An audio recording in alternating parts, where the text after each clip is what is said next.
work with. They had to wait till other state agencies came around. But from all the comments I got while talking to other persons on ground, apparently what is believed is that the load being put on the current structure is quite heavier than what it was meant to be. And that's one of the reasons, speculations, the reasons why the building actually collapsed. And when I went close to even touch the block, you could see it was poor quality. It just broke like it was mold, a mold-made block. So it shows that the quality of product used, materials, was also very, very poor. Now, okay, there are reports in some sectors of the media that says the building has been there for 15 years and construction just started recently there. Could you confirm this? I didn't get that again. I said there are reports in some sectors of the media that says the building has been there for 15 years and construction just recently started on that building, leading to the collapse. Yes, that's what I said. But it has been left fallow for over 10 years. Then recently construction started again, and but you could tell that the load being put on it presently probably didn't fit the initial building plan. And the quality of the materials used was also very bad, because when I went close, I had a feel of the block, and the way it broke, you could tell this wasn't a quality material used here. And so I think it calls to question whoever is in charge of the project. Okay. It's also reported one person dead. Could you confirm to us if any of those reports were made there on the scene? The death of a person. I cannot confirm the death toll for now, but as much as 2-3 persons were already taken with ambulances to the hospitals, and so I think with time we'll get to know if they made it or not. Okay, but apparently there seem to be some persons still trapped underneath. Okay, thank you very much there, Anthony Momodu. And that was Anthony Momodu, an eyewitness who was on ground at the Jabi building collapse. Stay on to PTV News as we bring you more details of this story in our subsequent bulletins. People in Niger are being urged to curb the use of firewood at next week Eid el-Kabir celebration. The head of NAMI's Environment Agency, Colonel Umaru Alo, called on people to use coal instead and said officials would be stopping trucks, donkeys and camels to prevent excessive loads of wood being brought into the capital. According to him, they needed ways to reduce consumption and have deployed other means of conducting heat by using metal equipment as well as coal. Niger, one of the world's poorest countries, is situated on the edge of the Sahara. And off to Tanzania, police in southwestern Tanzania has started arresting about 1,600 inhabitants of a village for vandalizing some water pipes. The arrest of the entire village of Ngola was ordered by the area's regional commander, Albert Chalamila, on Wednesday. The residents are suspected of destroying a water facility worth about $20,000 in Mashaye village, which is in the Valley Mbeya region. Shamalaya told newsmen that the entire village should bear responsibility, as even the village chancellor is among those arrested so far. The police have permission to keep those arrested in detention for 48 hours before taking them to court. A dozen former U.S. intelligence leaders have backed ex-CIA chief John Brennan after his security clearance was revoked by President Donald Trump. The former CIA and national intelligence bosses called Trump's move an attempt to stifle free speech. In a joint statement on Thursday, Trump is keen to strip other high-ranking officials of access to classified information, U.S. media say. The 9 people currently on the review list have all criticized the president. Many have been involved in the investigation into Trump's 2016 election campaign's alleged collusion with Russia. The U.S. has threatened to impose more economic sanctions on Turkey if it does not free a detained American pastor. Andrew Bronson has been held in Turkey for nearly 2 years over alleged links to outlawed political groups. The dispute over his release has been the two NATO allies imposed tariff on one other's goods.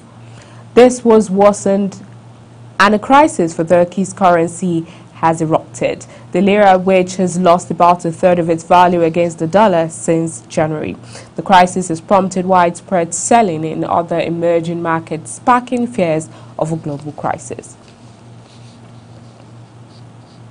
And in Washington, China's military has expanded its bomb operation in recent years while likely training for strikes against the United States and its allies. The assessment, which comes at a time of heightened U.S.-China tensions over trade, was contained in an annual report that highlighted China's efforts to increase its global influence with defense spending that the Pentagon estimates exceeded $190 billion in 2017. The report comes as China and the United States plan to hold trade talks, offering hope they might resolve an escalating tariff conflict that threatens to degenerate into an all-out trade war. Adding that while the PLA had continued to extend operations, it was not clear what message Beijing was seeking to send by carrying out the flights beyond the demonstration of improved capabilities. Russian Defense Minister Sergei Shoigu discussed the return of Syrian refugees to Syria with his Turkish counterpart Akar during talks in Moscow on Friday. The TAS cited the Russian ministry as saying. The talks also touched on humanitarian situation in Syria as well as on cooperation between Turkey and Russia defense ministries, the ministry was quoted as saying.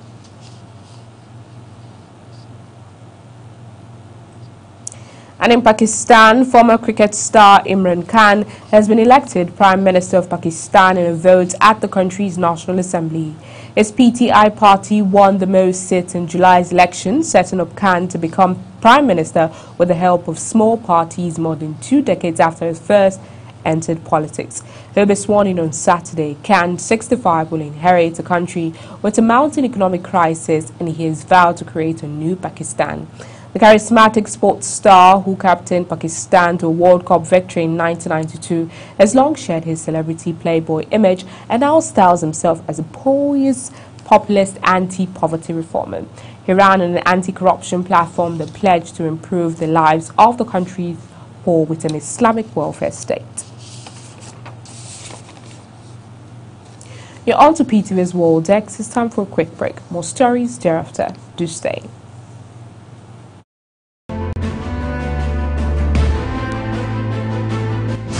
Soldiers helping Nigerian forces fight Boko Haram. We will have to persuade Nigerian legislators. This is coming together of people who are engaged. Executive order should comply with the law. I personally dissociate myself completely. Personally. From this interview, because you have said there had hardly been any administration.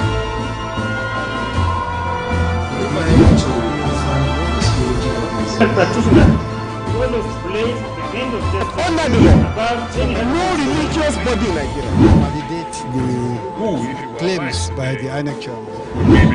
It is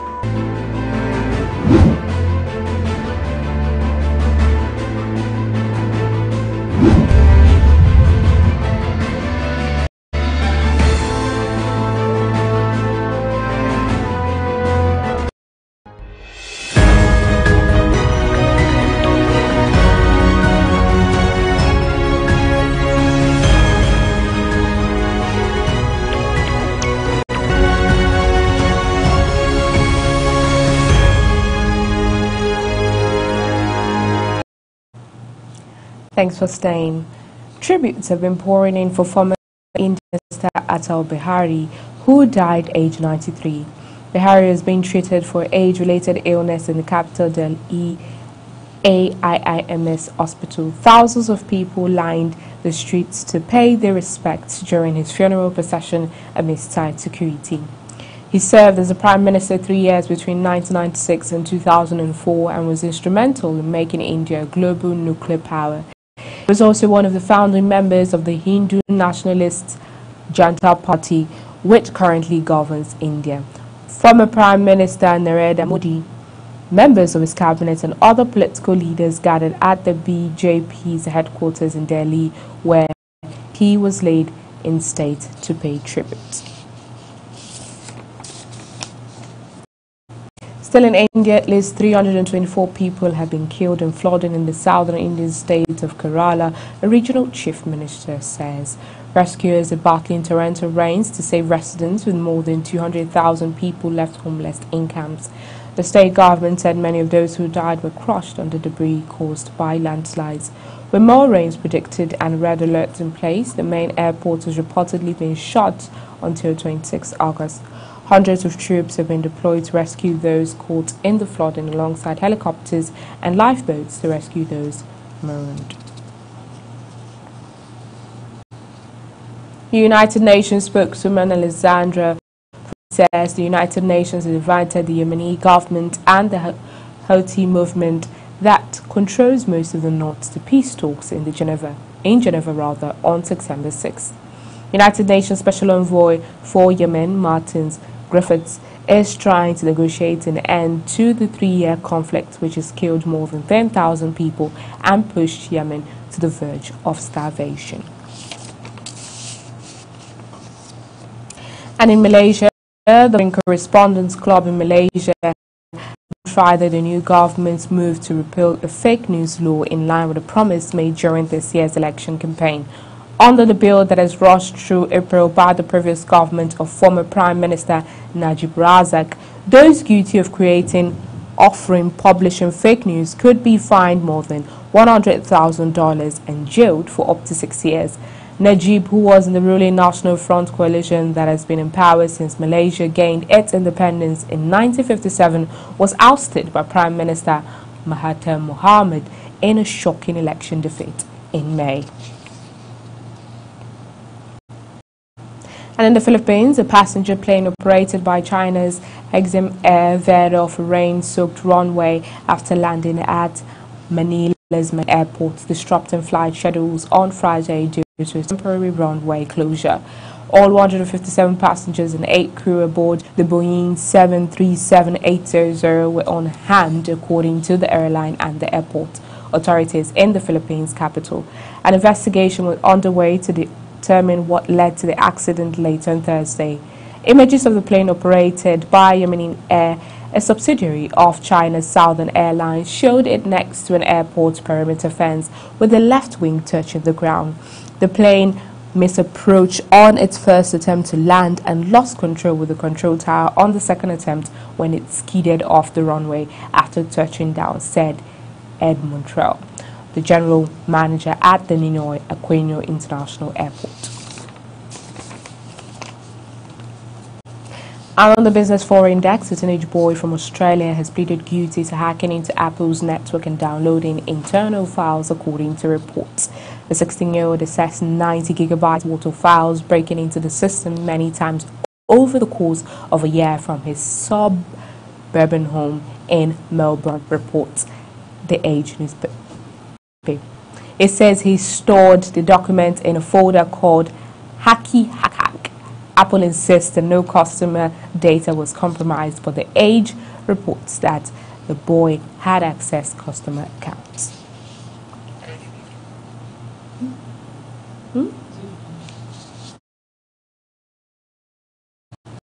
And that's all on PTV World Dex. Many thanks for watching. I am Aisha.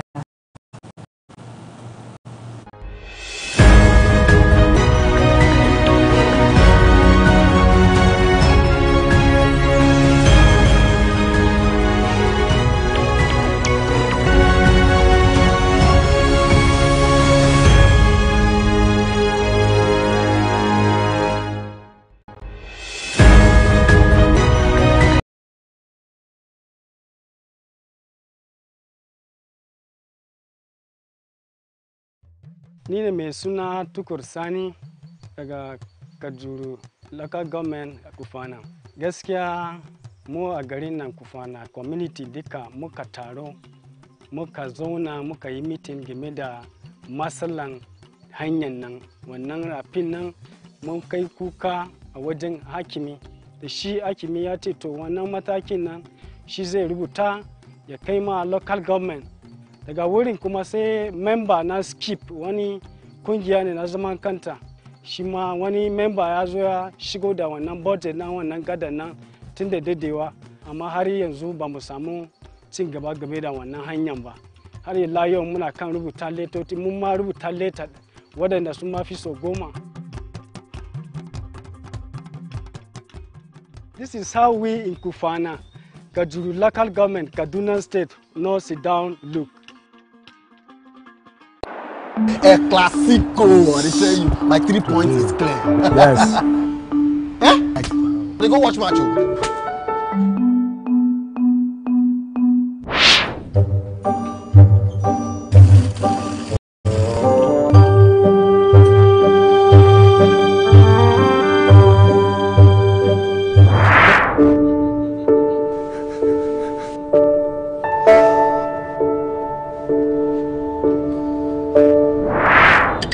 Okay, what do you want me to do about it?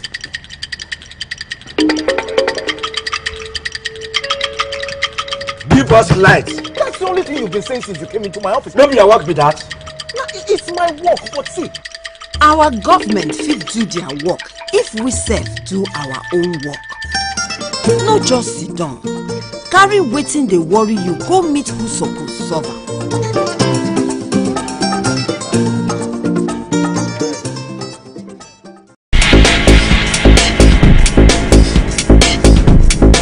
Hello viewers, welcome to this edition of Regarding Prime Banking and You. I'm your regular host, Jerry Ojono. One of the reasons for the crowd in the banking world has to do with the bulk of people who use ATM. One of the banks happened to be one of our very old banks. Okay, they were doing that. They've been doing that for quite a while. You know, the level of education usually cannot be compared to education for those with current accounts. Yeah. Okay.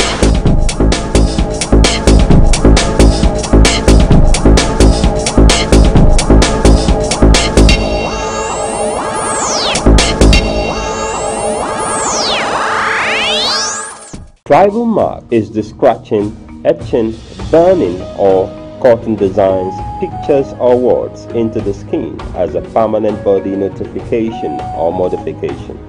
The practice of tribal marks have been in existence for hundreds of years and they are not peculiar to Nigeria, not even Africa. During the transatlantic slave trade, tribal identification and facial stripes became important as many repatriated slaves later reunited with their communities by looking at facial stripes. The major purpose of tribal marks is for identification of a tribe, family, or patrilineal heritage, symbols of beauty, creativity, and keeping of mischievous people alive, which is known as Ila Abiku among the Yoruba tribe of Nigeria. Yorubas trace the origin of tribal mark to a certain king named Shango, who sent 2 slaves to a distant country for an important mission. When the slaves returned, Shango, the king, found that one slave had achieved successfully what he had been sent to do, while the other had accomplished nothing. The king therefore rewarded the first with high honors and ordered the second to receive 122 razor cuts all over his body, which was to serve as a punishment for flaunting the king's assignments. But when the scars healed, the appearance of the face of the slave was remarkable, which gave the slave a greatly elegant look, which took the fancy of the king's wives. Shango therefore ordered that cuts should in future be given not as punishment, but as a sign of royalty, and he placed himself at once in the hands of his subjects to get the marks. However, he could only bear 2 cuts, and so from that day,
The recent defection by some federal lawmakers have continued to generate reactions, but some political parties are also gaining out of the movement that happened some couple of hours ago. Good evening and thanks for joining me on this special interview session with the chairman of the United Progressive Party, talking about Chief Chekwas Okorie. Thank you very much for finding our time to be here today. Thank you.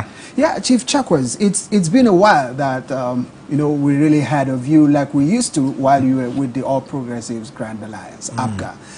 Can you tell us what happened? Where was Chief Chekwas Okorie before now? Oh no, I've been quite around really, and I've been quite active. You know, the APGA that I founded was hijacked more or less, starting with what was generally described as a political coup d'etat. And because we had a vision in founding APGA, it was difficult to let go. So I did everything, leading my group, to save the soul of the party. And that landed us in a very protracted legal tussle that lasted between 8 and 10 years. APGA was founded in 2002. And by 2012, we had decided we had enough of those infighting, going to court. We went to Supreme Court 3 times. Like I've always said, I became a victim of travesty of justice, the Nigerian judicial system. So voluntarily, I returned the certificate of registration of APGA, which I had from 2002 to 2012, because no court ever ordered me to return it. No court ever said I was no longer a chairman of APGA, even all that while. But what the courts were doing were not striking out our cases based on technical grounds, and we thought we had had enough. So I returned the certificate to INEC, being again the very first person in our history to return a registered certificate with to the registrant authority. So we did that, and I told my associates that that would not be the end of the road for us who believe in this kind of ideology. We went about founding another political party. The short of it is that we ended up founding the United Progressive Party with the tiger, the head of the tiger as his symbol, and love and unity as his motto. But the vision was the same. The ideology was rather upgraded to include some of the things that were not in the APGA manifesto and the principal objective of his constitution. We came up with things like, well, we'll get to that, but having founded UPP, we went to town trying to promote it. This election, the general election coming up 2019, will be our second outing. The first one, 2014, we were barely 2 years old, so our impact was minimal. But in spite of that, I ran for the office of president. And of course, I was in that historic debate with the former President Jonathan. And like the public will say, I discharged myself creditably. But being a young party with all its constraints, the impact was minimal. But the impact of that particular debate was massive. So that set the tone for UPP. Fine. I love the fact that you're coming up with a political party with a lot of ideologies, which we lack in our political space. Now, what will you say is the driving force that is, driving you towards coming up with a political party like the UPP with more of ideology rather than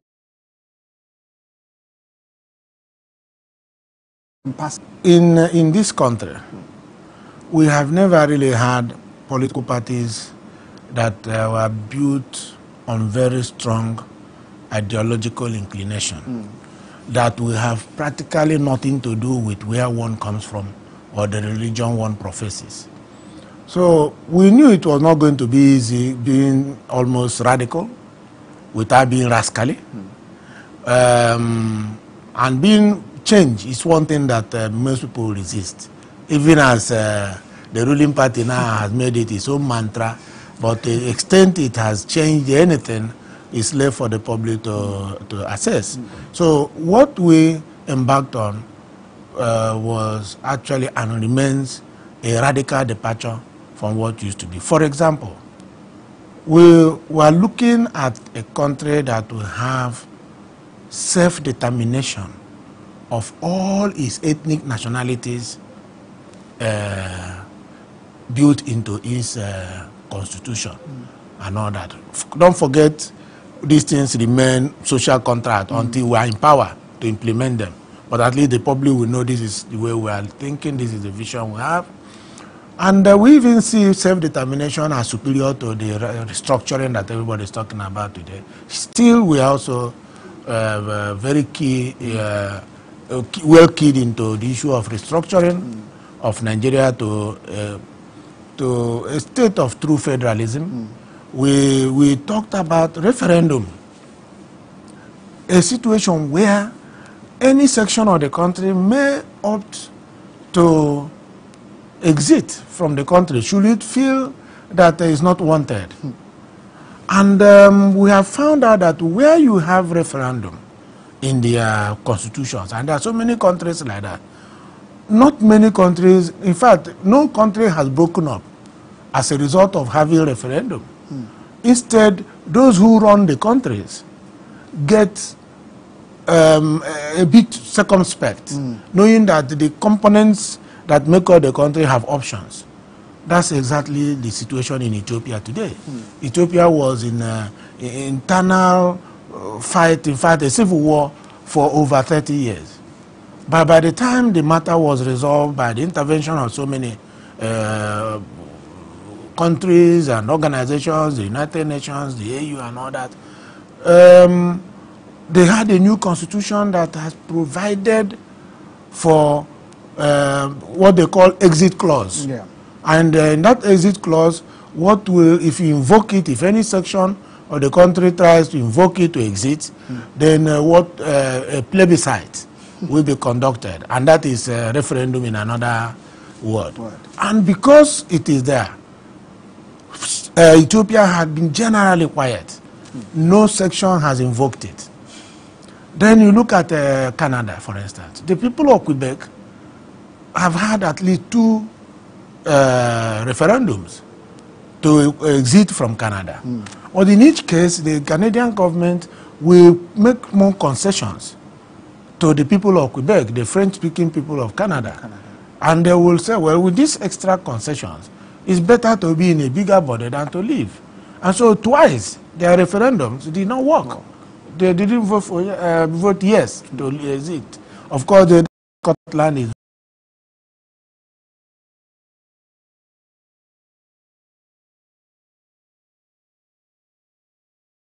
very give options so that people who are running, like if we have it in this country, some of the things that happen in this country will not happen, knowing that the law has provided for some people who feel exceedingly unwanted to exit.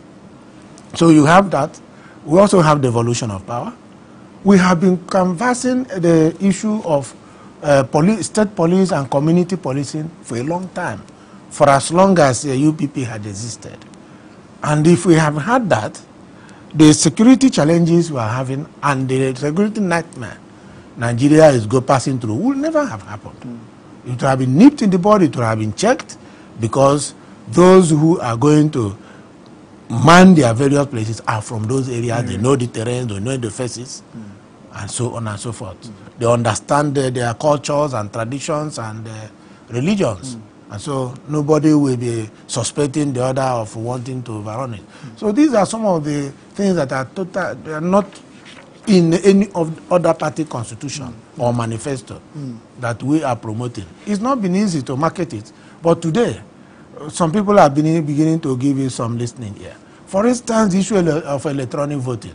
When we began to talk about it, even in the 7th Assembly, because UPP had existed in the 7th Assembly of the National Assembly, we did a memo on that we gave to every legislator, in both houses, including the presidency and INEC. We tried to pursue it, nobody listened to us, but today, we are talking about vote buying.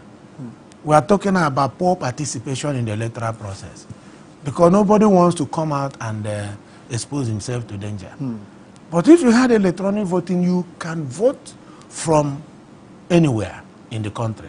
If you had electronic voting, you don't need public holidays on election days. And with all its attendant opportunity cost.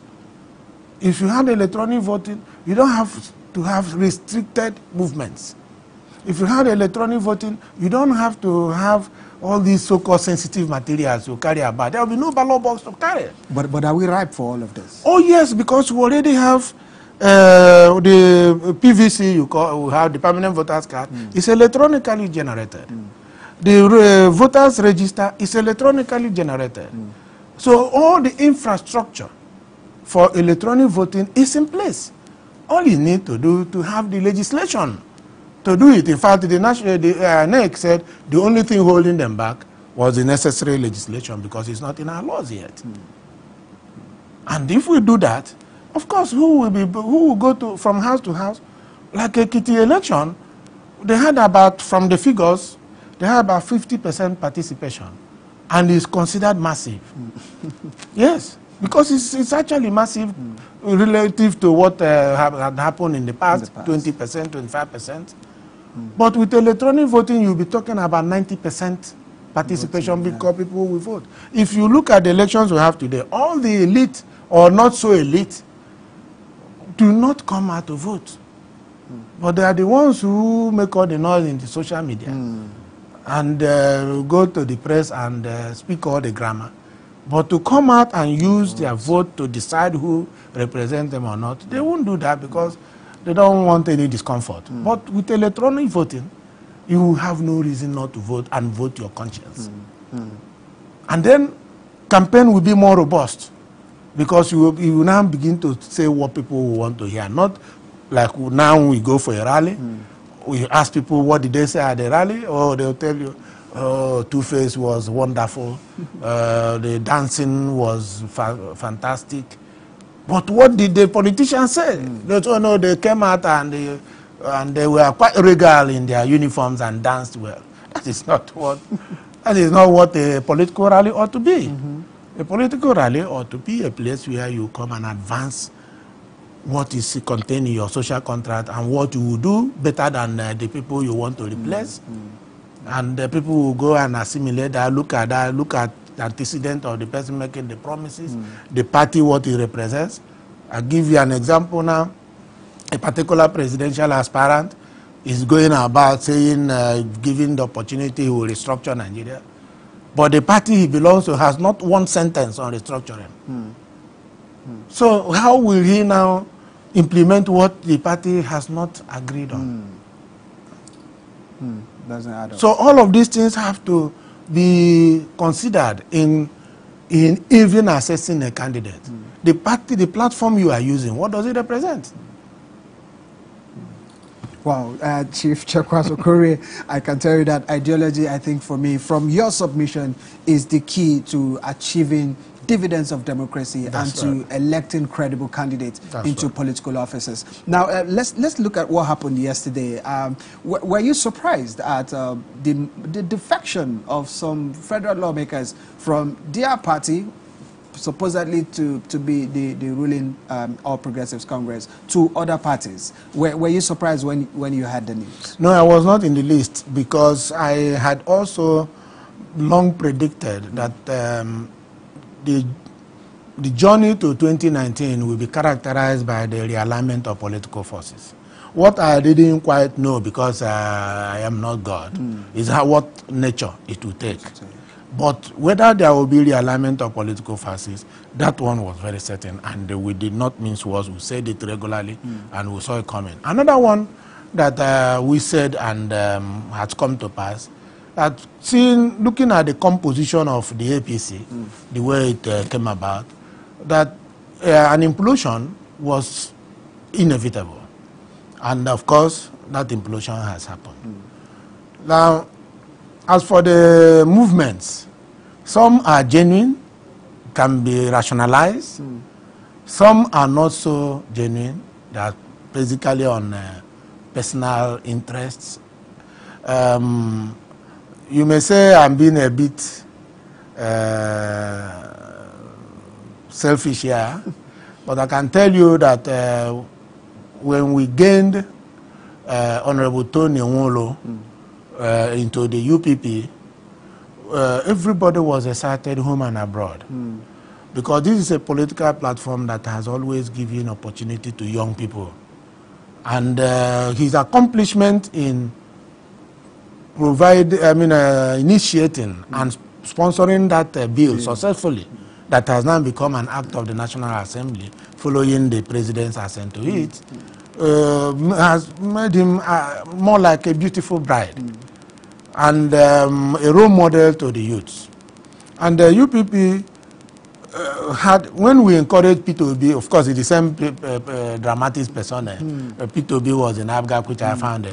He was a young man then, and we went for him, and he did well to a large extent. And the last governorship election in Anambra State, of all those that came, we found more suitable to the UPP ideology and vision, the light of Osita Chidoka. Very young man, also in his early 40s. So with Tony Nwolo looking in our direction, we embraced him with our both hands, because we have always been building UPP to be the platform for the Nigerian youth. And being the arrowhead of the youth movement for political relevance, he's coming in, one can say that he went to a natural habitat. A party where that is already favorably disposed to the youth. That is to that extent. Then you come to the PDP. I can tell you they gained nothing. They gained nothing because the people who left PDP to APC left in their large number under the name New PDP. And the PDP got immediately emaciated. They reduced considerably in number. And today, due to a number of factors, some of them have returned. And those who have returned are not up to those who left. So they have not regained the capacity they had.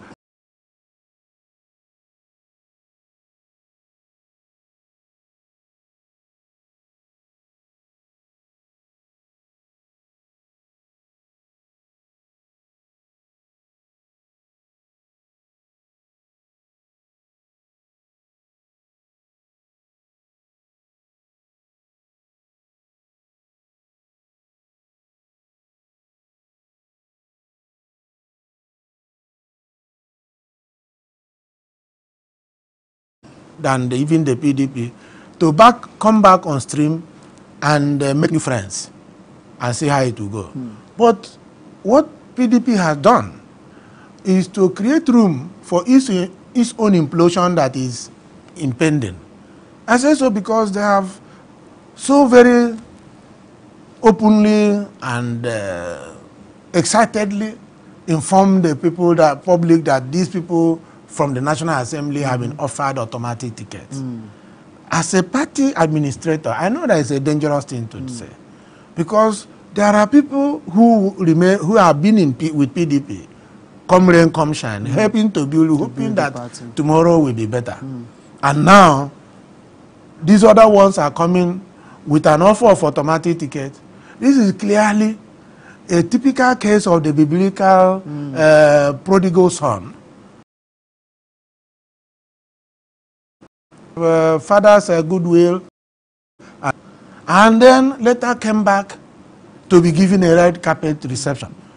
There is nowhere the PDP will not implode, and the danger in their own implosion is that it may come so close to election that may not be able to manage it. That's why I said they have gained nothing. They have simply brought back people who may have political intrigues.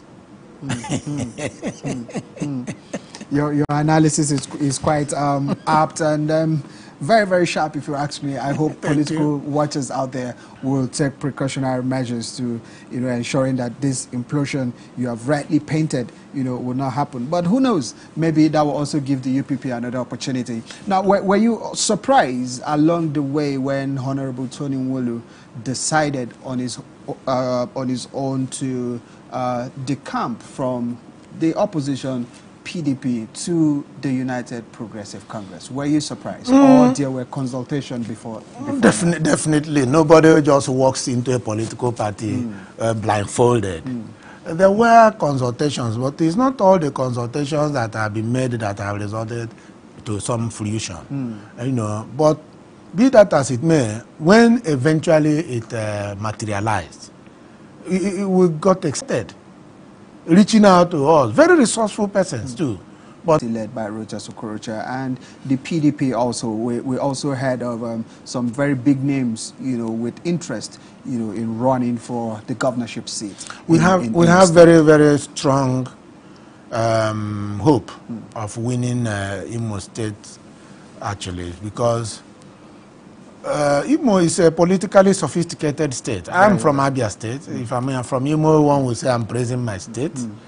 But it's politically sophisticated, and Imo has been so very unfortunate, especially in the past few years. The PDP disaster is a national disaster because they were there for 16 good years, and talking about them is a different ballgame. So, but PDP was also in Imo State and did not do anything, did not lay any foundation for which Imo people may be saying that they are missing PDP. And then, of course, APC entered Imo State from the back door. Because first it was ABGA, and there was the sentiment and emotion that ABGA enjoys amongst the people of the South geopolitical zone.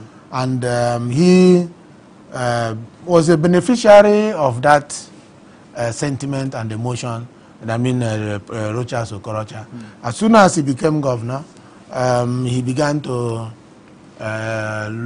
his ambition pushed him to take a faction of, his own faction of ABGA to the APC. And don't forget that as soon as he got to the APC, he was the one heading to become president, even as he was concluding his first term in office.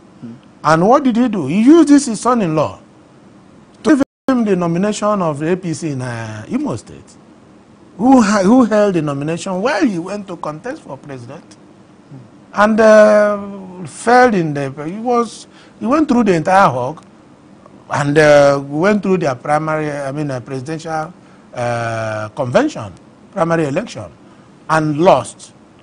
Then he came back and took advantage of the window for substitution of candidates for this his son-in-law to step down for him to return. So somebody with such vaulting ambition, you will imagine that he was seeing Imo State as a stepping stone for some higher ambition. And one could say, without being contradicted, that he simply saw his second term in office as a period, perhaps, to amass sufficient war chest for that bigger ambition. And what suffered, therefore, was the development of the state. Coupled with his own nature of being arbitrary in so many things, maybe without meaning any disrespect, his limited formal education may have been responsible for some of the impulsiveness that he exhibited in the course of being governor. So, Imo people cannot wait to have this nightmare leave them. And here we have a young man who was able to win election, something that the likes of Zik did in the first, even before the First Republic, to win election in Lagos State, Oshodi Solo Federal Constituency. And so I can reckon that there's tremendous pressure on him to come and rescue Imo State. And this is a platform that is easily attractive to the people of the area. Without being immodest, being the founder of APGA and now founder of this one, I still carry with me the credibility that I earned all the years of my struggle to give my people a place of relevance. Don't forget that by the time I founded APGA, Ohaneze Ndigbo gave me the title of Obatulenyi Ndigbo, the one that killed elephant for his people. And there is no person dead or alive who has an Ohaneze title except me. All right, very quickly before we call the show a wrap, why do you think UPP is an alternative, especially in the Southeast, where you have some other political parties? I've almost said it. For instance, the issue of self-determination is dear to the people of the area. And it's already there. It's not political rhetoric, it is a social contract. The issue of referendum, we even have the provision for unconditional release of prisoners of conscience. There are so many young men and women who have been locked up just for expressing their views. And it is a fundamental human right that is recognized all over the world and by international convention and Nigeria Constitution. And we said, on account of what you have just said about your views, you cannot be locked up. So these are some of the things that will attract the people to say, this particular party has really understood where we are coming from. And then when you talk of self-determination, implicit in it is that you will use what...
Hello and welcome to PTV Today. I am Lilian Ogazi.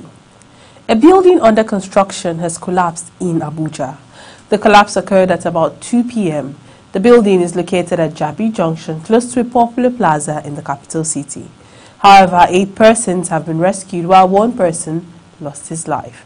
Among those rescued was a site engineer who had his 2 legs broken. Now, away from that, detained Premium Times reporter Samuel Ogundikpe has been granted 500,000 naira bail by Kubwa Grade 1 Magistrate Court Abuja.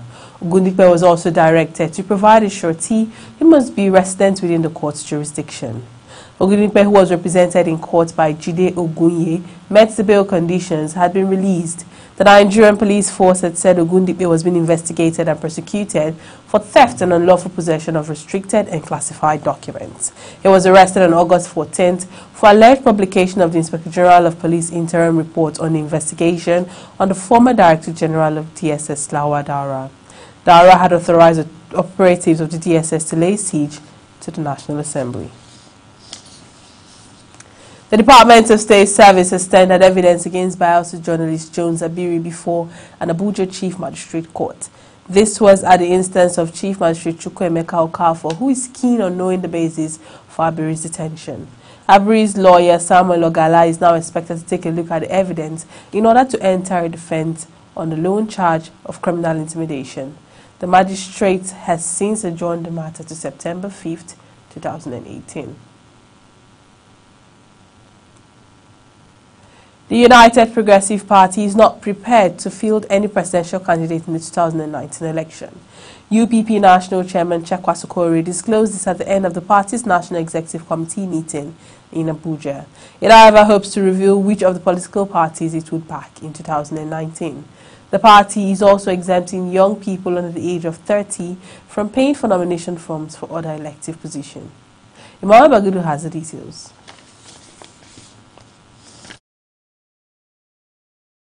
We brought to you in a subsequent bulletin. The All Progressive Congress has again demanded that Senate President Bukola Saraki reconvene the National Assembly. This, it says, is to enable the federal legislature attend to pending 2019 election budget. APC, through its acting spokesman Yekini Nabena, also accused PDP of attempting to hide under the yet-to-be-assented Electoral Act Amendment Bill to distract attention from what it says are Saraki's treasonable actions. It maintained that the bill is alive and awaiting presidential assent, contrary to the impression that the president is reluctant to assent to it. The ruling party also claimed that the refusal to record the legislature is a deliberate ploy to weaken INEC ahead of the election. The Independent National Electoral Commission says it will conduct a credible governorship election in Osun State. The resident electoral commissioner Shegu Abaje made this known while briefing journalists in the state. Abaje maintained that the September 22nd governorship election will afford the commission an opportunity to address some of the lapses in previous elections. He said the era of rigging elections had passed with the introduction of the enhanced card reader machine. Still on INEC, the Independent National Electoral Commission is concerned that over 200,000 permanent voters' cards have yet to be claimed in Benue State.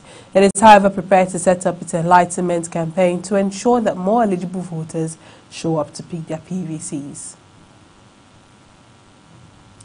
INEC's decision to extend the voters' registration exercise by 2 weeks has elicited a rush by prospective voters in Benue State. Many residents are trooping out in large numbers to some of the registration centers in Makurdi metropolis, but they are also expressing dissatisfaction with the process. Moving on, the Ogun Command of the Federal Road Safety Commission has vowed not to release impounded vehicles during the Eid al-Kabir celebration until after the festival. The Ogun Sector Commander of FRSC, Clement Oladele, gave the warning in Ota. The sector commander said that more than half of the crashes that claimed no fewer than 160 lives in the second quarter of the year happened at about 10 kilometers from construction sites. A Niger Delta activist, Daniel Ezekiel, has alleged that a number of youths are held in DSS facilities in the last 3 years. He made these claims while recalling his ordeal at the detention facility. The activist described the inhumane condition under which he was kept alongside some youths from the region. There are still so many innocent Nigerians who are languishing in DSS detention.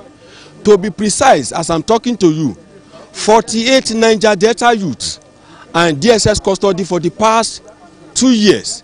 They've not been taken to court, and those whose family were able to get competent court judgment, they've not been let go. This is the situation we find ourselves in Nigeria. And I equally want to use this opportunity to appeal to the acting president, who is not just a lawyer, but a son of 36 years in practice, to carry out a reform in DSS. I think this reform is even overdue for the SSCs of DSS to be curtailed, and for Niger Delta youth who are languishing in DSS custody to be set free.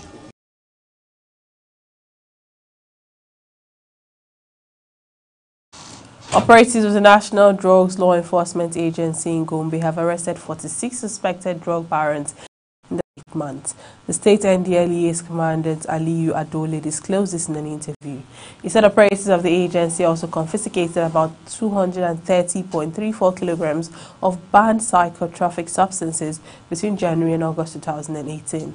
Adole said out of the number, 27 of the suspects were awaiting trial, while 19 have been convicted and sentenced to various prison terms.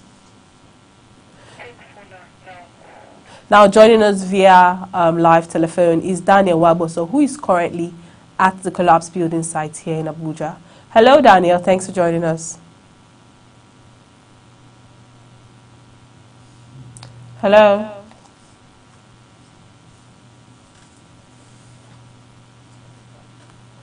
Well, we can't hear Daniel yet. We're going to join you much later, but you're on to TV today. We shall be going on a quick break. More stories when we return.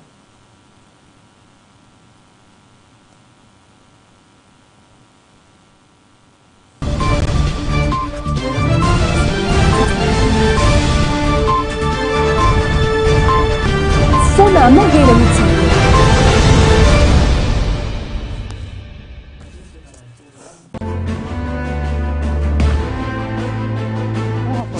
Soldiers helping Nigerian soldiers fight Boko Haram. We will have to persuade Nigerian legislatures. This is coming together of people who are confused.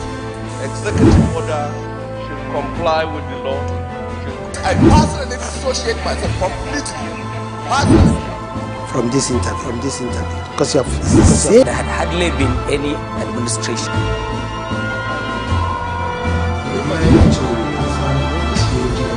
Practitioner will explain the end of justice about no religious body in Nigeria validate the claims by the INEC chairman. It is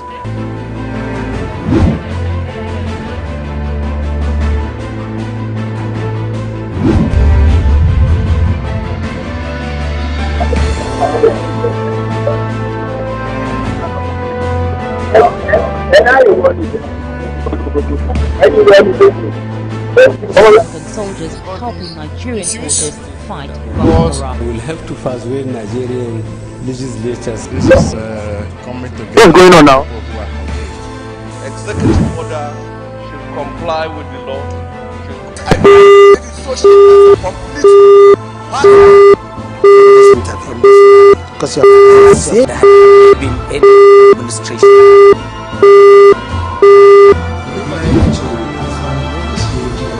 Practitioner will explain the end of justice about no religious body in Nigeria validate the claims by the INEC chairman. It is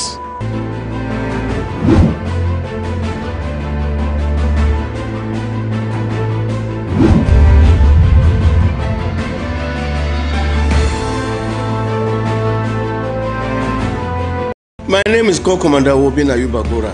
I am the Sector Commander at Federal Road Safety Corps, FCT Sector Command.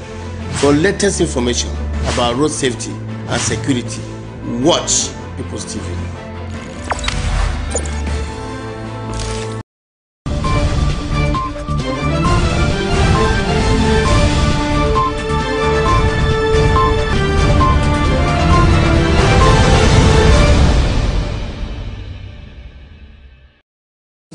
You're welcome back. And now to the foreign scene. A dozen former U.S. intelligence leaders have backed ex-CIA chief John Brennan after his security clearance was revoked by President Donald Trump. The former CIA and national intelligence bosses called Trump's move an attempt to stifle free speech in a joint statement on Thursday. Trump is keen to strip other high-ranking officials of access to classified information. U.S. media say the 9 people currently on a review list have all criticized the president. Many have also been involved in the investigation into Trump's 2016 election campaign, alleged collusion with Russia. Now we're going to reconnect back with our correspondent who is currently at the collapsed building site here in Abuja. Hello, Daniel. Hello, Lillian. I am here at the scene of the collapsed building in Abuja. Okay, so can you tell us what's happening, the situation of things on ground? What's the ambience around there like? Well, the ambience is really tense, and everyone is just optimistic that more people are rescued alive.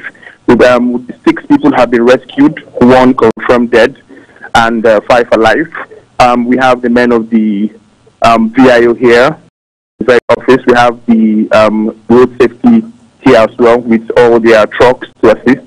We have NEMA here. We have men of the Nigeria Air Force Safety Management Office. They are here. We have men of the Institute of Building Technology. They are here as well. We have ambulance of the fire service also here. The Nigerian police. All hands are just on deck. But the thing is, the response is quite poor. The time to respond was very, very poor. When we arrived here, the collapse happened around 1 p.m. and as at 3 p.m. when reporters got here, no rescue was done.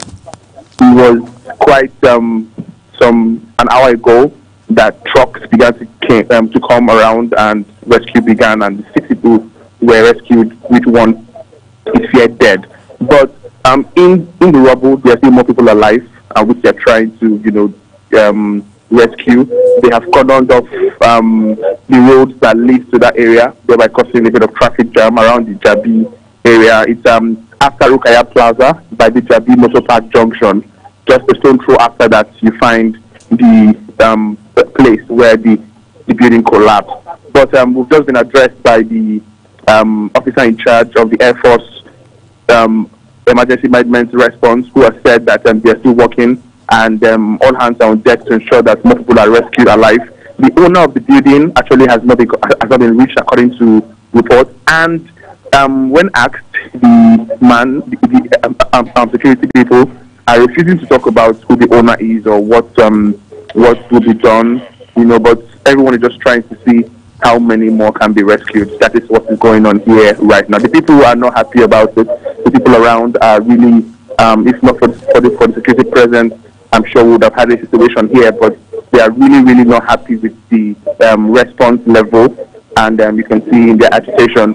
So we just hope that, more people will be rescued and more will be done. So far now, have you been able to know what led to the collapse of the building?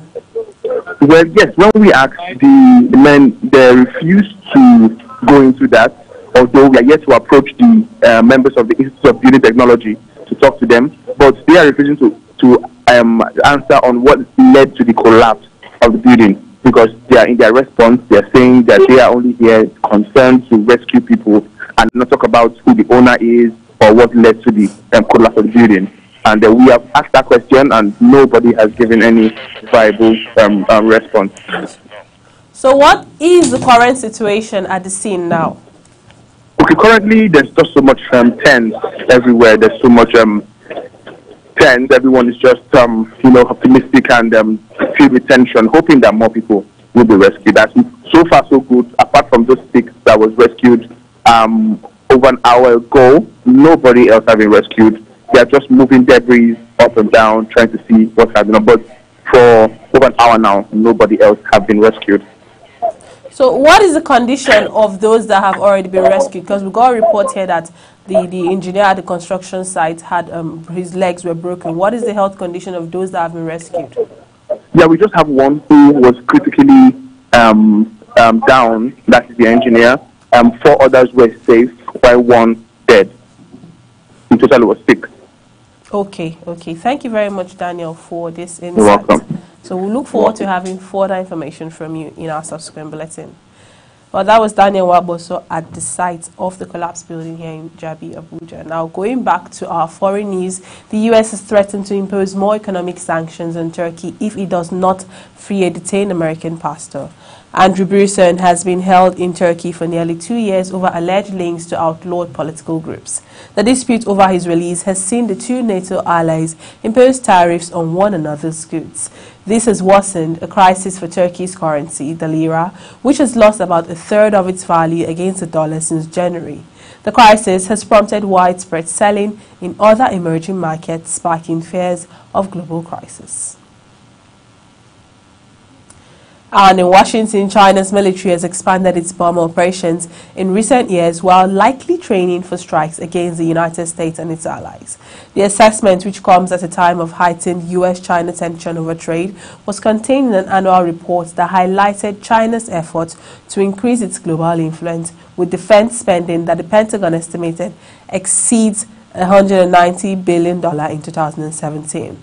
Now, the report comes as China and the United States plan to hold trade talks, offering hopes that might resolve an escalating tariff conflict that threatens to degenerate into an all-out trade war. Adding that while the PLA had continued to extend operations, it was not clear what message Beijing was seeking to send to carrying out the flight beyond a demonstration of improved capabilities. Russian Defense Minister Sergei Shoigu discussed the return of Syrian refugees to Syria with his Turkish counterpart Hulusi Akar during talks in Moscow on Friday. The TASS news agency cited the Russian ministry as saying the talks also touched on the humanitarian situation in Syria, as well as on cooperation between Turkey and Russia's defense ministry. The ministry was quoted as saying, former cricket star Imran Khan has been elected Prime Minister of Pakistan in a vote at the country's National Assembly. His PTI party won the most seats in July's election, setting up Khan to become Prime Minister with the help of small parties more than 2 decades after he first entered politics. He will be sworn in on Saturday. Khan, 65, will inherit a country with a mounting economic crisis, and he has vowed to create a new Pakistan. The charismatic sports star, who captained Pakistan to a World Cup victory in 1992, has long shared his celebrity playboy image and now styles himself as a pious, populist, anti-poverty reformer. He ran on an anti-corruption platform that pledged to improve the life of the country's poor with an Islamic welfare state. Tributes have been pouring in for former Indian Prime Minister Atal Bihari, who has died aged 93. Atal Bihari was being treated for age-related illnesses in capital Delhi AIIMS Hospital. Thousands of people lined the streets to pay their respects during his funeral procession amid tight security. Atal served as Prime Minister 3 times between 1996 and 2004 and was instrumental in making India a global nuclear power. He was also one of the founding members of the Hindu nationalist Bharatiya Janata Party, which currently governs India. Prime Minister Narendra Modi, members of his cabinet and other political leaders gathered at the BJP's headquarters in Delhi, where Atal lay in state to pay tributes.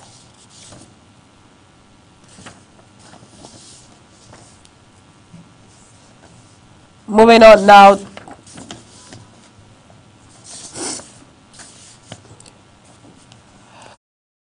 Here on PTV Today, many thanks for watching. I am Lilian Ogazi.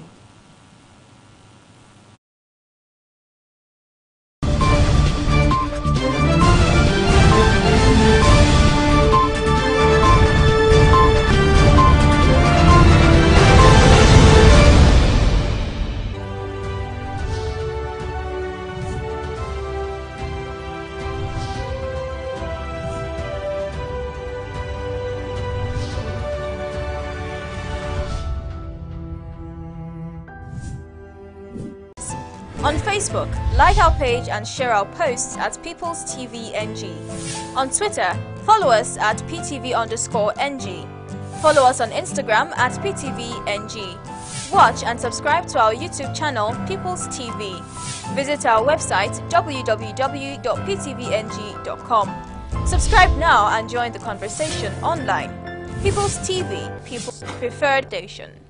Do you know that PTV remains the best place to showcase those lovely goods and services of yours? Yes, with our visibility in 36 states of Nigeria and over 50 countries of the world, we definitely have the tallest reach. What are you waiting for? Book your adverts now. Call us with the number displayed on your screen.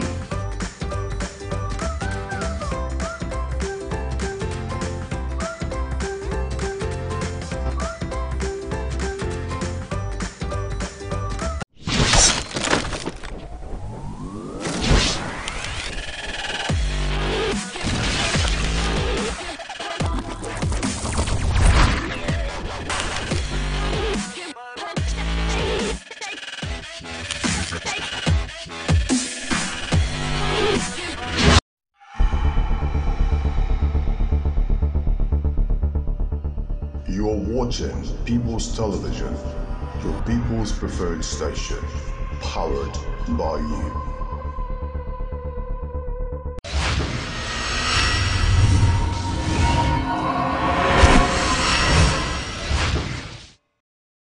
For innovative research-based analysis, fresh news and programs, join us on PTV, the People's Oriented Station, transmitting on Star Times Channel 120, showing across 36 states in Nigeria, and Channel 77 on Strong Decoder across 52 countries.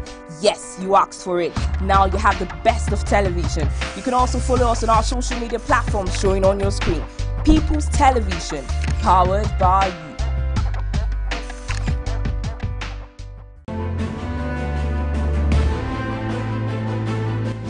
Soldiers helping Nigerian soldiers fight Boko Haram. We will have to persuade Nigerian legislatures. This is coming together of people who are confused. Executive order should comply with the law. I personally dissociate myself completely. Personally. From this interview, because you have said there had hardly been any administration.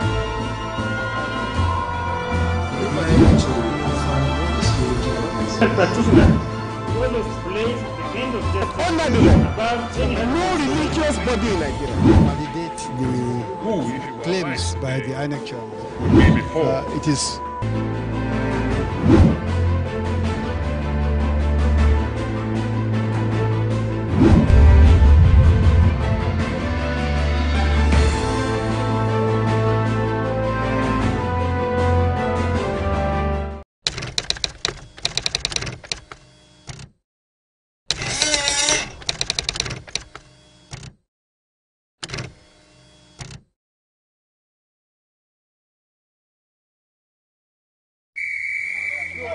To, da kai da ke da ita da shi da kowa nake so na yi magana da. Me ke faruwa? Kana son karuwa ga ka zaune bakin rijiya amma kana jin kishin ruwa? Gangan jikin siyasa. In ta dangwala ka dangwala na dangwala. Ina amfanin ana yi ba da kai ba? A turancin Najeriya to an gaya maka. No sit down look. Kana sit down kana looking komai na ƙara lalacewa? Ina ka ga daman ƙwarafi? Da masu jini a jika ake yi, watan matasa, kwankwasa a buɗa ki shige, dago ka shaki iska ko kalime, da ƙyar ka sha yafi da ƙyar aka kama ka, no sit down look. Matasa ke siyasa, yin rajista, karɓi katin zaɓe, yana da amfani ƙwarai kwa. No sit down look. No sit down look. No sit down look. Make una no sit down look o. Ni ne mai suna Tukur Sani daga Kajuru local government Kufana. Gaskiya mu a garin nan Kufana community duka muka taro muka zauna muka yi meeting game da matsalan hanyar nan, wannan rafin nan mun kai kuka a wajen hakimi da shi hakimi ya ce to wannan matakin nan shi zai rubuta ya kai ma local government. Daga wurin kuma sai member na skip wani kungiya ne na zaman kanta, shi ma wani memba ya zo ya shigo da wannan budget na wannan gadan nan tun da dadewa, amma har yanzu ba mu samu cin gaba game da wannan hanyar ba. Har ila yau muna kan rubuta letoti, mun ma rubuta leta waɗanda sun ma fi so 10. This is how we in Kufana, Kajuru local government, Kaduna state, no sit down look.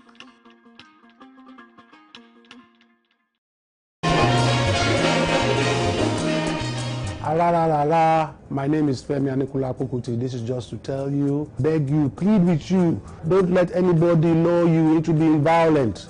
It's very important for us to have a peaceful elections. We need to think about the future of this country, of our children. We can be a great nation. And the first step is desist from being violent. Let's have a peaceful elections.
People of Nigeria, I hear say don't back codeine. From my side, it good though as a banamo, because even human being, you no go to the drink codeine. Oh, I beg, it good, made a banner. We don't want them again.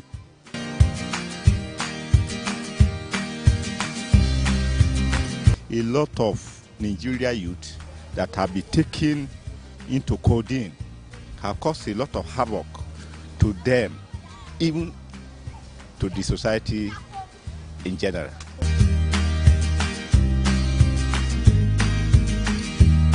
The recent ban of codeine is very amazing because that will help the Nigerian youths to face the reality and know what they're doing. Because of then, man, people are taking this codeine and they'll be very slow, they can't even help themselves out. But now that it's banned, I think they have no way to find any excuse, so they will come out, do the right thing at the right time and work for themselves.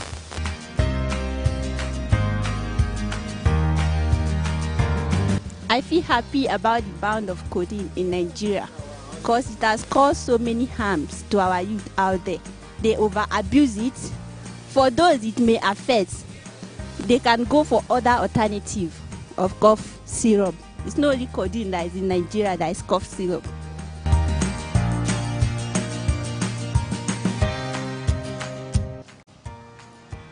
To some extent, it's okay. In the sense that the abuse is getting out of hand. You see people taking codeine as if they are drinking water, which is causing health hazards to most of us. That, I say, is not good. But think about it the other way around. I need codeine to cure me of one ailment or the other. And for me to go and get it now from the pharmacy becomes a problem because it's banned. So what do you do now? So before the government will come out to say this and that, I think it should be better for government to find out the root cause of why these guys or these little ones, not even guys this time, even women, even politicians, they do it, they take it. Find out why they are doing it, especially those guys outside. Then try to sort out that problem so that it will stop. If you say you ban it, the effect will be on almost everybody. But if you find out the root cause of why they are doing it, it will help us better.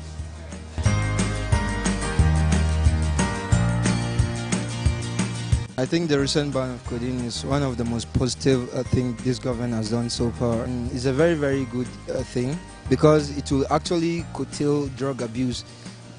Because if you look at Kano and Lagos State right now, they're among the highest abusers of drug, and Katsina State is a very good thing for the youth, and it will definitely grow the level of efficiency and self-sustenance in the country.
Edwin Griffin said, "To oppose corruption in government is the highest obligation of patriotism. Let's all be patriotic citizens by saying no to corruption. Join the EFCC to make Nigeria a better place."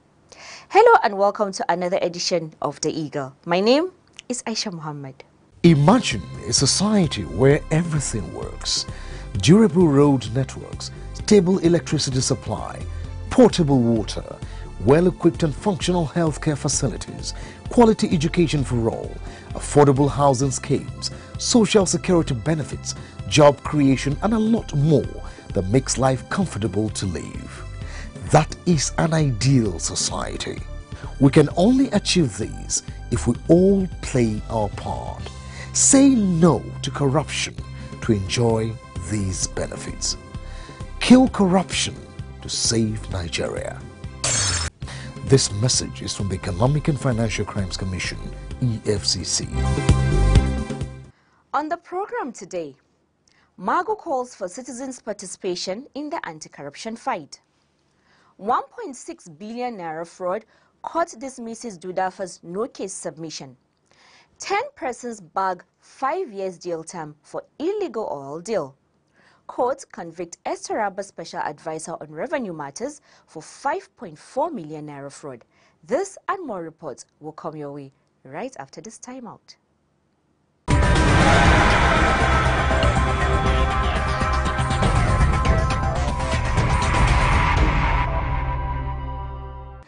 Acting Chairman of the Economic and Financial Crimes Commission, EFCC, Ibrahim Mustafa Magu, has reiterated the Commission's commitment to zero tolerance for corruption at a book launch entitled Corruptionism, the Highest Level of Capitalism. Amina Kawa has the details of what transpired at the event. According to Magu, corruption was the major woe bedeviling the country, adding that the Commission will stop at nothing in ensuring the melee is reduced to the barest minimum. The EFCC boss gave this assurance at a book launch which held at Eradua Center in Abuja. The book, entitled Corruptionism, the Highest Level of Capitalism, was authored by Aliyu Abutu of the Department of Political Science and International Relations, University of Abuja. Magu, who spoke through Samin Ahmadin, head Enlightenment and Reorientation Unit of the EFCC, said the EFCC believes in community ownership of the fight against corruption, as the Commission alone cannot win the war. In the EFCC, we believe so much in community ownership of the war against corruption. That is why part of our cardinal objective is to work with youth through schools, colleges, universities, and even the National Youth Service Corps. We have what we call integrity clubs in all these platforms. This is a way of encouraging the youth to buy in to the fight against corruption and support the work we are doing. Also, we want to use this opportunity to assure every Nigerian that the battle against corruption is not ours alone in the EFCC. It is for every citizen of this country to contribute in any little way you can to the fight against corruption so that we can take back our country from the brink of collapse and bring it back to glory. While congratulating the publisher of the book, the anti-graft czar called on all Nigerians to join the EFCC in its efforts to rid the nation of corruption. Speaking at the event, Head Department of Political Science and International Relations, University of Abuja, Professor Yusuf Ali Zawaka, who represented the Vice-Chancellor, called on Nigerians to support the current administration anti-graft's efforts, stressing that it is the only way to ensure total victory. Highlights of the event was the presentation of Award of Excellence to the EFCC Acting Chairman, Ibrahim Magu. Amina Kawa, reporting for The Eagle. Corruption is a cankerworm, na cankerworm. I said na cankerworm, na cankerworm. Corruption don't finish our country. Nigeria women rise up and come together, oh yeah. Every woman come out. But we fight corruption together, oh. Every woman fall out. But we kill corruption together, oh. Them they thief our money. Send them obodo yibo. Children they suffer every day. Better school in no day. Nigeria women come, oh. Women from every sector. Make we fight corruption. We won't kill our country. Them go collect money for light. Chop the money, light we no see. Good road and good health and call. We no see. I said na kankawo, oh. Join the EFCC in its crusade to rid Nigeria of corruption. Naija, now we all know. Thank you for that report, Amina. Justice M.B. Idris of the Federal High Court sitting in Ikoyi, Lagos, has dismissed a no-case submission filed by a former senior special assistant to ex-President Goodluck Jonathan on domestic affairs, Wari Pamu Uweyi Dudafa. Rolake Odofinjolayemi has more. Dudafa is facing trial alongside one Iwejuo Joseph Nna on a 23-count charge bordering on money laundering, failure to declare assets, and conspiracy to conceal proceeds of crime to the tune of over 1.6 billion naira. The defendants were said to have allegedly concealed 1.6 billion naira through a company, Seagate Property Development and Investment Limited, an offence contrary to Section 18, subsection A of the Money Laundering Prohibition Amendment Act 2012 and punishable under Section 17A of the same law. They were also accused of knowingly concealing proceeds of crime through Avalon Global Property Development Company Limited in the sum of 399,470,000 naira, amongst other alleged criminal offences. The defendants had pleaded not guilty to the charges preferred against them, thereby setting the stage for their trial. The prosecution, after presenting witnesses and tendering documents that were admitted in evidence by the court, had closed its case against the defendants on March 16, 2018. However, at the resumed hearing on June 19, 2018, counsel to the first defendant, Gboyega Oyewole SAN, told the court that the prosecution had failed to establish a prima facie case against his client. He had also told the court that the first defendant had stated before the court the source and ownership of the monies found in his possession, adding that the owner of the monies should be questioned and not Mr. Dudafa. Also, counsel to the second defendant, Ige Asemudara, had told the court that there was no evidence that his client had committed any of the offences alleged by the prosecution. However, the prosecution counsel, Nnemeka Omewa, had prayed the court to discountenance the no-case submission. He said, and I quote, "The monies were traced to Dudafa's bank account. The monies found are not proportionate to his monthly salary as a public servant, and so he cannot satisfactorily account for the monies." End of quote. The second defendant, Iwejo Joseph Nna, who was a staff of Heritage Bank PLC, was the one signing for the monies and forging the signature of one Mr. Oluboyega Emmanuel, Omewa had further told the court. In a short ruling on August 6, 2018, Justice Idris held that the defendants would need to explain their involvement in the alleged offence. The judge held, and I quote, "The prosecution called witnesses and tendered evidences that I have carefully examined, and a link might be established between the defendants and the offences. You have a case to answer." End of quote. Justice Idris thereafter adjourned the matter to August 20, 2018 for the defendants to open their defence. Rolake Odofinjolaimi, reporting for The Eagle.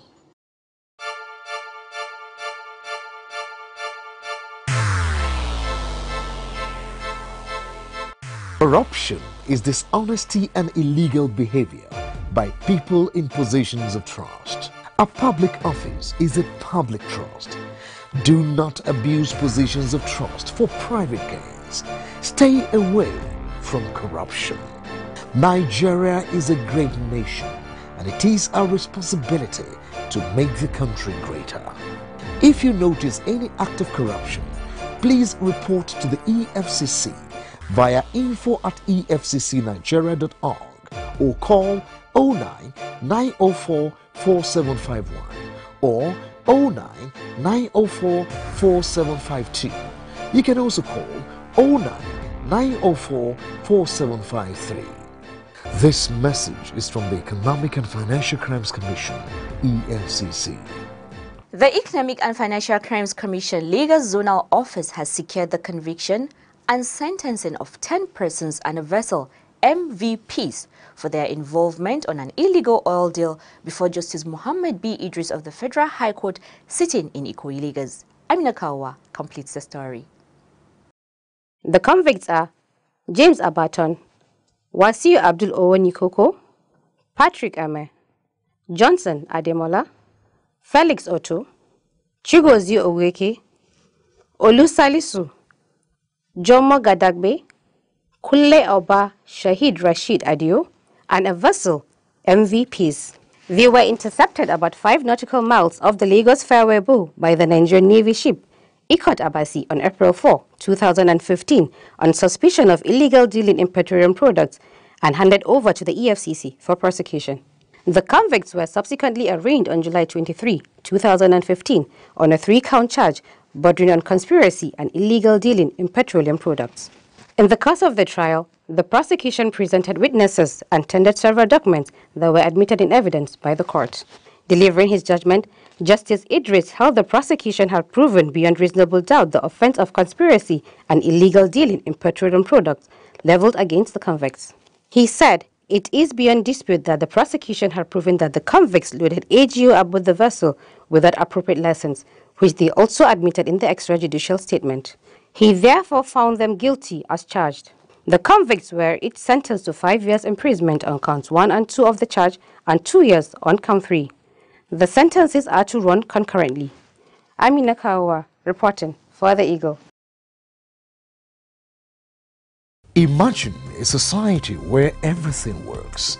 Durable road networks, stable electricity supply, portable water, well-equipped and functional healthcare facilities, quality education for all, affordable housing schemes, social security benefits, job creation, and a lot more that makes life comfortable to live. That is an ideal society. We can only achieve these if we all play our part. Say no to corruption to enjoy these benefits. Kill corruption to save Nigeria. This message is from the Economic and Financial Crimes Commission, EFCC. A former special advisor on revenue matters to Taraba State government, Joshua Augustine, has been convicted on a 2-count charge bordering on criminal breach of trust, misappropriation and conversion of public funds. Rolake is standing by to tell us what transpired in court on this report and other matters. Over to you, Rolake. The federal government had in 2012 provided financial assistance to the tune of 400 million naira for the procurement of relief materials for victims of the 2012 flood disaster.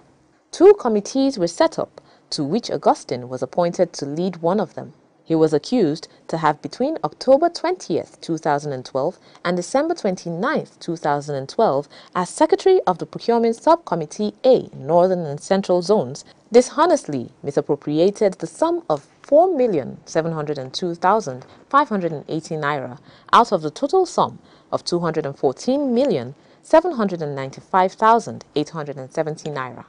Augustine was first arraigned before Justice Philibus Andator of the Taraba State High Court in March 2016. At the end of the trial, the prosecution presented 5 witnesses and tendered several documents to prove its case against him. Justice Andator, on August 2, 2018, sentenced him to 1 year in prison on count 1 with an option of 100,000 naira as fine, and 6 months on count 2 with an option of 50,000 naira as fine to run concurrently. The trial judge, however, added that, in consideration that the convict has made considerable refund, the court suspends the sentence against the convict with the payment of the outstanding balance of 300,000 naira, which the convict misappropriated as restitution to the government. If he doesn't pay, he goes to prison as the sentence stands.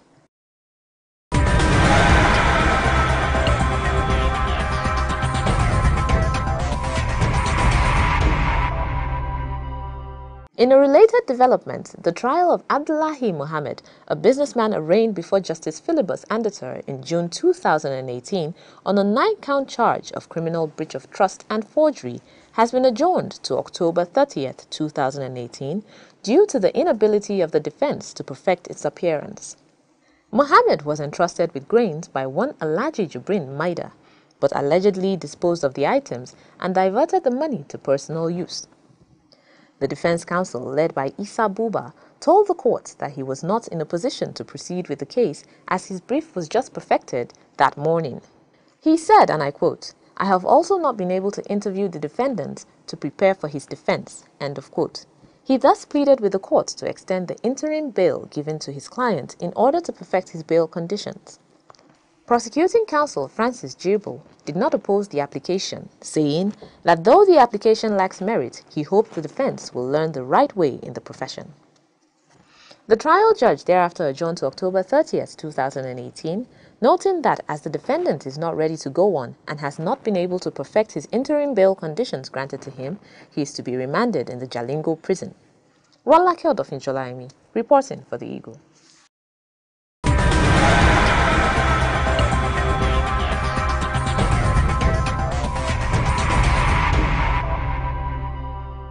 The trial of 3 officials of the Independent Electoral Commission, INEC, Jumai Lawan Ibrahim, Kabir Bello, and Musa Buba Amshi, accused of corrupt receipt of monetary benefits to the tune of 243,067,000 naira, got underway on August 6, 2018, with 3 witnesses testifying. Ibrahim and her co-accused are being prosecuted by the Economic and Financial Crimes Commission, EFCC, on a 6-count charge bordering on criminal conspiracy and abuse of office before Justice Fadawu Umar of the State High Court, Maiduguri, Borno State. Ibrahim, a retired Assistant Director, Public Affairs Directorate of the INEC, in connivance with Bello and Amshi, serving officials of INEC, allegedly conspired to collect slush funds from a former Minister of Petroleum Resources, Dizani Alison Madweke, in the build-up to the 2015 presidential elections. Testifying, Muhammad Umar, while being led in evidence as PW1 by counsel to the EFCC, Khalid Sanusi, told the court that the accused persons collected bribe from an NGO that was not registered with the Corporate Affairs Commission, CAC. Umar, an administrative secretary and account officer of the Jalingo office of INEC, stated that the second defendant, Bello, asked him to come to Fidelity Bank Maiduguri branch with a vehicle to carry money sent by an NGO called West African Election Observers. He further stated that the following morning, Bello called and informed him that the money was disbursed and that he should come and collect Maiduguri Municipal Council's share, which sum, 25 million naira, was collected with a breakdown on how the money was to be shared. When asked how elections are funded by INEC, Umar said the elections are funded by the federal government of Nigeria through statutory allocation and donor agencies, adding that donor agencies release funds directly to the INEC account. In his evidence, James Haidema, an operations manager of Fidelity Bank Maiduguri branch, informed the court that on 27th of March 2015, he received an instruction from the head office of Fidelity Bank that some persons were coming to the branch to come and receive cash. He said that he called the head of operations in order for him to identify the names of the people receiving the money, and the head office directed that he should make arrangements to withdraw the cash from the Central Bank of Nigeria because the monies were more than the designated limits. According to him, he brought the sum of 243,067,000 naira from the Central Bank of Nigeria and called the head office, which identified the first and second accused persons. Based on instructions from the head office, he collected Jumai's identity card, but Kabir did not oblige him. However, both Jumai and Kabir signed payment slips and payment receipts. Haidema said that Jumai later came back with the sum of 7 million naira and deposited it in her personal account, adding that the EFCC requested for account opening package, statement of account and certificate of compliance of Jumai, which the bank obliged. Also in his evidence, an operative of the EFCC Maiduguri Zonal Office, Dauda Umar, who testified as PW3, told the court that the office received intelligence reports of a case of money laundering to the tune of 23 billion naira involving Mrs. Dizani Alison Madweke, which sum she allegedly shared through Fidelity Bank across Nigeria. According to him, out of the said sum, 243,067,000 naira was signed and collected by the first and second defendants in Fidelity Bank and was shared at the residence of Musa Buba Amshi, the third defendant. Umar said that on the 20th of April 2016, the first accused was invited and she informed the team that as the state coordinator of Borno State, she was directed by an NGO called West African Election Observers to sign and collect funds from Fidelity Bank Maiduguri for the 2015 presidential elections. Given details on how the money was shared, the PW3 said Jumai received 60 million naira, Bunu Mulima 100 million naira, while PW1 Bello and Amshi received 25 million naira respectively. Thereafter, the case was adjourned. At the resumed hearing on August 7, 2018, the prosecution presented its PW4, Salisu Muhammad Rabiu. Rabiu, an operative of the EFCC, told the court that letters were written to Fidelity Bank and other banks, Corporate Affairs Commission, and INEC. Documents tendered and admitted in evidence include a reply letter from Fidelity Bank to EFCC, Exhibit A, refunds made by the accused as Exhibit B, B1 to 11, The Corporate Affairs Commission replied to EFCC, which shows the NGO was not registered, Exhibit C, and withdrawal instruments of Fidelity Bank as Exhibits E. At this point, Muhammad Umaru, counsel to the first defendant, and Zanna Hamza, representing the second and third defendants, raised objections on the grounds that their clients' statements were obtained by inducement, duress, threats, intimidation, and promise. Though the objection was countered by the prosecution, who said the statements were voluntarily rendered, Justice Umar ordered for trial within trial and adjourned the case for hearing. Rolake Odofinjolaimi, reporting for The Eagle. Corruption is a cankerworm, na cankerworm. I said na cankerworm, na cankerworm. Corruption don't finish our country. Nigeria women rise up and come together, oh yeah. Every woman come out, we fight corruption together, oh. Every woman fall out, we kill corruption together, oh. Them they thief our money, send them obodo yibo. Children they suffer every day, better school in no day.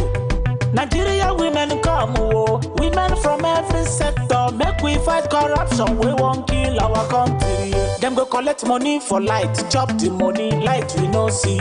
Good road and good health and call, we no see. I said na cankerworm, oh, na cankerworm, oh. Join the EFCC in its crusade to rid Nigeria of corruption.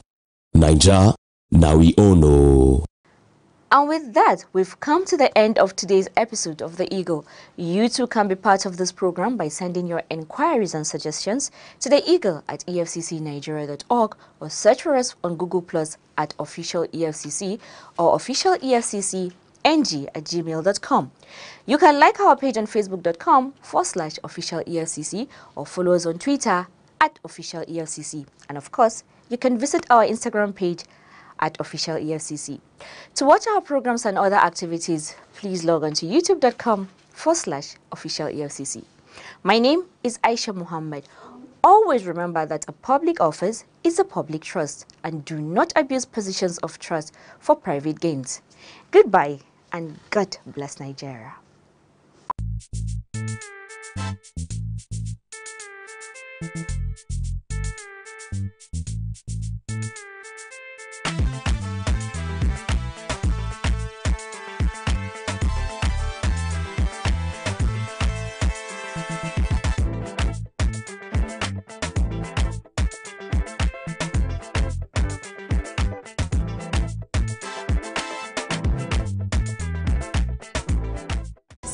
On Facebook, like our page and share our posts at People's TV NG. On Twitter, follow us at PTV_NG. Follow us on Instagram at PTVNG. Watch and subscribe to our YouTube channel, People's TV. Visit our website, www.ptvng.com. Subscribe now and join the conversation online. People's TV, people's preferred station.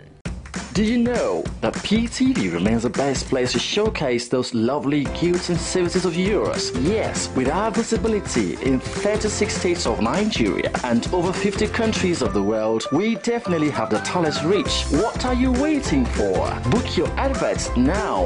Call us with the number displayed on your screen.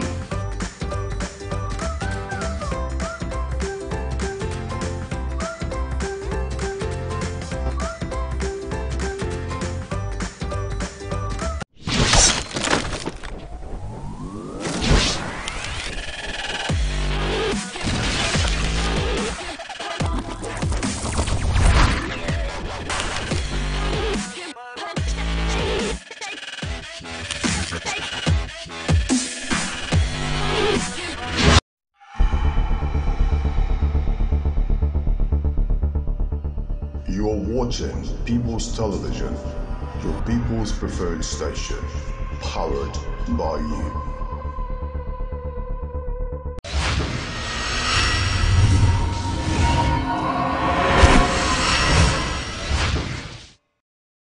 For innovative research-based analysis, fresh news and programs, join us on PTV, the People's Oriented Station, transmitting on Star Times Channel 120, showing across 36 states in Nigeria, and Channel 77 on Strong Decoder across 52 countries.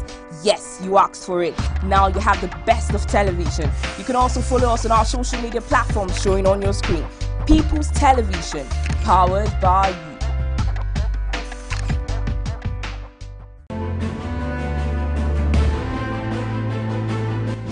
Soldiers helping Nigerian forces to fight Boko Haram. We will have to persuade Nigerian legislatures. This is coming together of people who are confused. Executive order should comply with the law. I personally dissociate myself completely. Personally. From this interview, because you have said there had hardly been any administration.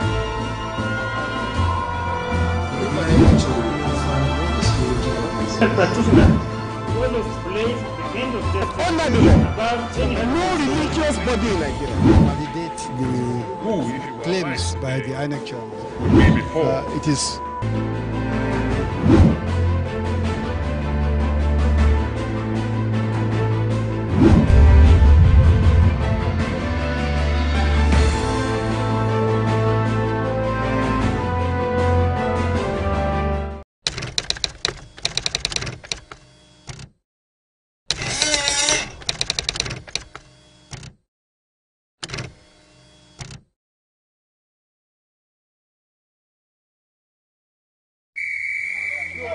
To, da kai da ke da ita da shi da kowa nake so na yi magana da. Me ke faruwa? Kana son karuwa ga ka zaune bakin rijiya amma kana jin ishin ruwa? Gangan jikin siyasa. In ta dangwala ka dangwala na dangwala. Ina amfanin ana yi ba da kai ba? A turancin Najeriya to an gaya maka. No sit down look. Kana sit down kana looking komai na ƙara lalacewa? Ina ka ga daman ƙorafi? Da masu jini a jika ake yi, watan matasa, kwankwasa a buɗa ki shige, dago ka shaki iska ko kalime, da ƙyar ka sha yafi da ƙyar aka kama ka, no sit down look.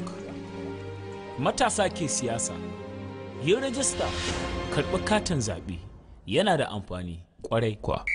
No sit down look. No sit down look. No sit down look. Make una no sit down look o.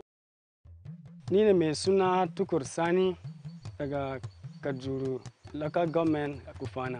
Gaskiya mu a garin nan Kufana community duka muka taro muka zauna muka yi meeting game da matsalan hanyar nan, wannan rafin nan mun kai kuka a wajen hakimi da shi hakimi ya ce to wannan matakin nan shi zai rubuta ya kai ma local government.